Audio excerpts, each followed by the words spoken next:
I think I said that right. Which, why do we film that way anymore?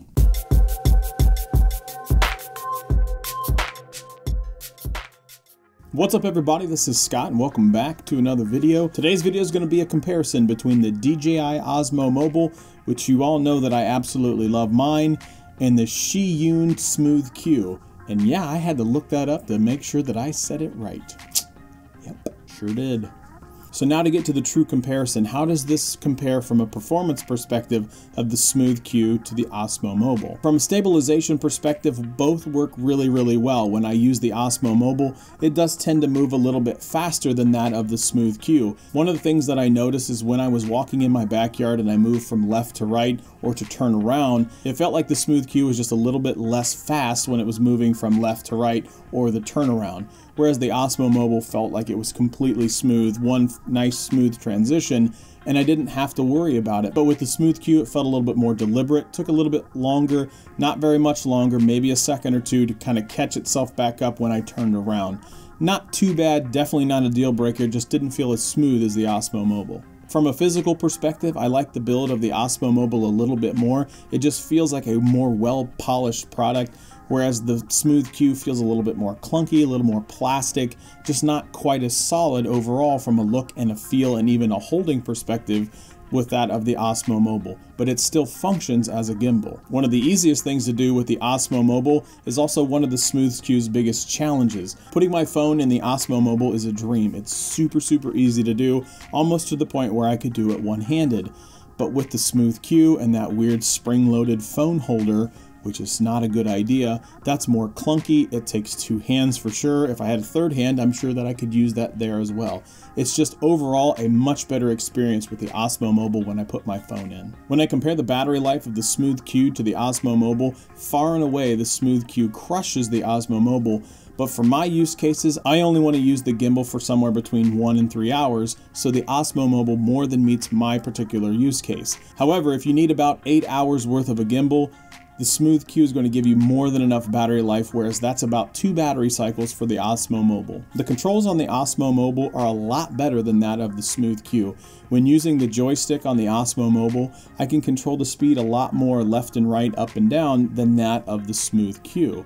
The Smooth Q felt slow, it felt clunky, and also had some of those weird buttons. The mode button in particular caused more confusion with the Smooth Q than that of all the actual controls on the Osmo Mobile. Another nice feature of the Osmo Mobile is the trigger on the back side, which is really lacking on the Smooth Q. I wasn't entirely sure how to get the Smooth Q back to a square, whereas on the Osmo Mobile I can double tap on the trigger on the very back side and it re-squares my mobile device for something that I can just do really quick.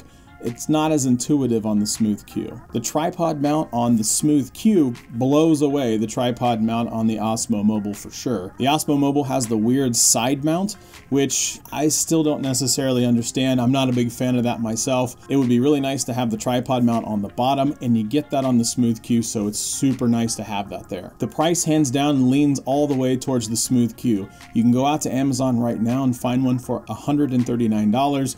Whereas the Osmo Mobile, yeah, that thing is $299 pretty much everywhere. You can find it on Amazon or Best Buy, but you're going to be spending about $3 on that.